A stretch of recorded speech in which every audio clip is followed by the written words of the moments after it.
ముముక్షు వ్యవహార ప్రకరణము 13వ కథ.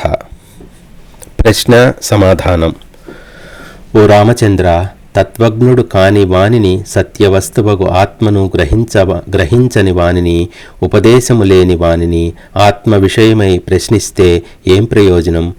అదేవిధంగా అతడు తత్వవేత్త, ఆత్మ విషయమై నాకంటే కూడా అధికంగా ఎరిగినవాడు అని తెలిసి కూడా అతనితో సంభాషించకుండా, అతడు ఏది చెబుతున్నాడో అది గ్రహించకుండా పిడివాదాలతో జ్ఞాన వస్తువును తిరస్కరించేవారు మా ఉద్దేశ్యంలో వృధా వ్యాసంగపరులు మాత్రమే. ప్రశ్నించువాడు పృచ్ఛకుడు ప్రశ్నించే ముందు మనం ప్రశ్నించు వాని జ్ఞాన విజ్ఞాన స్థితులను చక్కగా గ్రహించి ఉండాలి. ఇతడు ఇట్టి విషయమై పండితుడు అని నిర్ణయించుకున్న తరువాత ప్రశ్నించాలి. ఎట్టి అనుకూలమైన ప్రశ్నచే అతని వాస్తవమైన అభిప్రాయం మనకు లభిస్తుందో గ్రహించి ఉండాలి. ఆత్మజ్ఞాన జిజ్ఞాసతో ప్రశ్నించాలి, కానీ నీవు మూర్ఖుడవు, నీకు ఏమీ తెలియదు అని నిరూపించుటకు ప్రశ్నించరాదు. ఒకనికి తెలియదని భావించినప్పుడు మనకు కావలసిన ఆత్మ సమాచారం లభించే మరొక వ్యక్తి కోసం అన్వేషించుటచే కాలం సద్వినియోగమవుతుంది. మనలోని అహంకార మమకారాలే ఇతరుల దోషములను ఎంచుటకు ప్రేరేపిస్తాయి అనే విషయం మనం మరువరాదు. అజ్ఞుడైన వానిని ప్రశ్నించి అంతటితో ఆత్మవిచార విషయమై దురభిప్రాయములు సమకూర్చుకొని ఉత్తమ జ్ఞానమును తిరస్కరించువాడు మా దృష్టిలో మూర్ఖుడు. అతడు పరమార్థ జ్ఞానం ఎట్లా పొందుతాడు? సమాధానమిచ్చేవాడు, నన్ను ప్రశ్నించుచున్న ఇతడి పూర్వాపరములు ఏమిటి? ఇతని మనోదోషములు ఎటువంటివి? ఏ ఉద్దేశంతో, ఏమి కోరి ప్రశ్నిస్తున్నాడు? ఏ విధమైన వాక్యములు, దృష్టాంతములు అతని ఉద్వేగరహితునిగా, సత్యోన్ముఖునిగా చేస్తాయి? ఇతని అవధారణ సామర్థ్యం ఎట్టిది? అనిందితములైన నిర్ణయములు కలవాడైనా నూతనమైన ఉన్నత సత్యమును అంగీకరించి ఆకళింపు చేసుకోగలడా అని వితర్కించుకొని అప్పుడు ప్రశ్నించేవానికి తగినట్లుగా సమాధానం ఇవ్వాలి. పశు స్వభావునకు, అధమునకు ఏమీ చెప్పకపోవటమే మంచిది. ప్రశ్నించేవాని సామర్థ్యం విచారించకుండా ఉపదేశం ఇవ్వటం చెవిటివాని ముందు శంఖం పూరించటం వంటిదే కాకుండా అతనిని తికమకపరచటమే అవుతుంది. ఓ రామచంద్ర, నీవు సద్గుణశీలివి, సాత్విక వైరాగ్యం ఆశ్రయించిన వాడవు, సద్గుణ పక్షపాతివి. అట్టి నీవు ప్రశ్నిస్తున్నావు. ఇక నేను బ్రహ్మదేవునిచే బోధ కొరకు నిర్ణయించబడిన వాడను. లోక కళ్యాణమును మాత్రమే శిష్యుల నుండి ప్రతిఫలంగా కోరుకునేవాడిని. కాబట్టి మన ఇద్దరి ఈ గురు శిష్య సంయోగం మధురమే కానున్నది. ఓ రాఘవ, నీవు శబ్దార్థ జ్ఞానమునందు మహా నిపుణుడవు.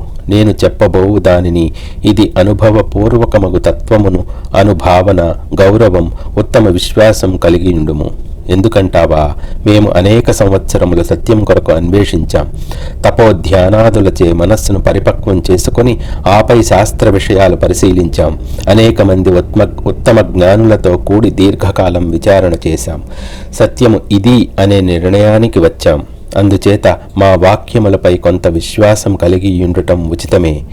అప్పుడే ఉత్కృష్టమైన ప్రయోజనం ఉంటుందని నా అభిప్రాయం.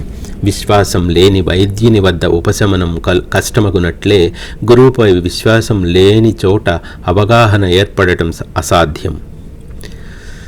నాయన, నీవు మహామతివి, అకారణ విరక్తుడవు, స్వవిచారణచే జీవుల గతిని గ్రహించిన వాడవు.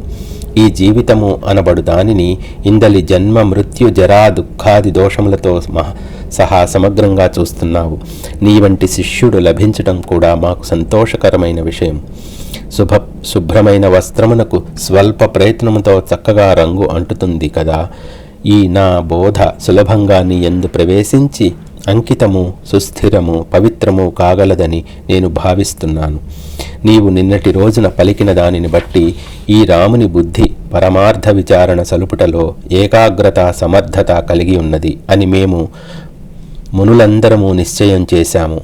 సూర్యకాంతి నిర్మల జలంలో ప్రవేశించినట్లు నేను ప్రతిపాదించబోయే తత్వార్థము అకృత్రిమంగా, స్వభావసిద్ధంగా, సుందరంగా నీ హృదయంలోనికి ప్రవేశించునుగాక.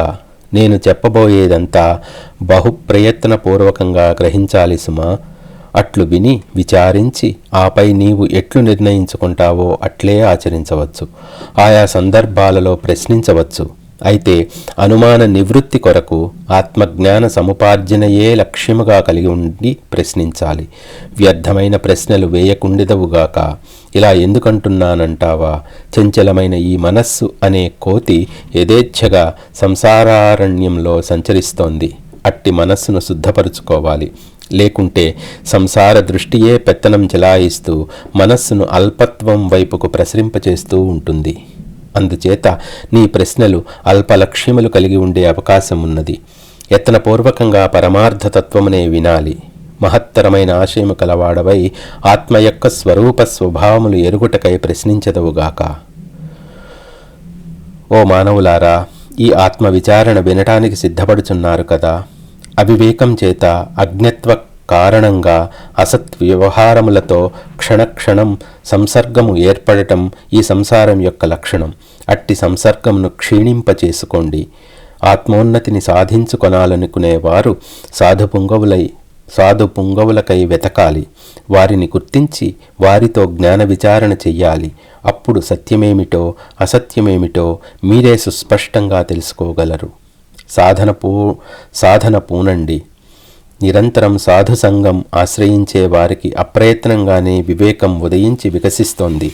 అట్టి వివేక వృక్షము యొక్క మధుర ఫలములలోని రసమే మోక్షము అని చెప్పబడుతోంది.